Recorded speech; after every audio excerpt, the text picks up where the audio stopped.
Phone tapping విచారిస్తున్న సిట్పై Telangana ప్రజలకు BRS పార్టీకి నమ్మకం లేదన్నారు ఆ పార్టీ నేత ఆర్ఎస్ ప్రవీణ్ కుమార్. ఈ కేసు విచారణలో ఏం జరుగుతోందో ఎవరు ఏమీ చెప్పరని, కానీ ప్రభుత్వానికి అనుకూల మీడియాలో ముందుగానే లీకులు ఇస్తారంటూ ఆర్ఎస్పీ ఆరోపించారు. ఈ కేసు విచారణను తక్షణమే సీబీఐకి అప్పగించి దర్యాప్తు చేయించాలని ఆయన డిమాండ్ చేశారు.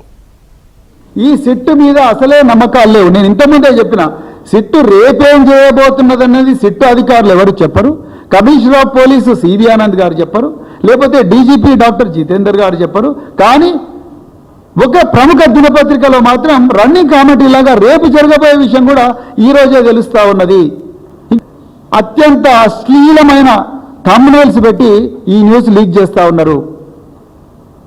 ఇలాంటి పరిస్థితి లోపల ఈ సిట్టుతో ఈ ట్యాపింగ్ వ్యవహారం అనేది పూర్తిగా తేలుతానే నమ్మకం మాకు లేదు, తెలంగాణ ప్రజలకు అసలే లేదు. అందుకొరకే బీఆర్ఎస్ పార్టీ తరఫున మేము ఈ కేసును వెంటనే సీబీఐకి అప్పగించాలని చెప్పి కూడా డిమాండ్ చేస్తా ఉన్నాం.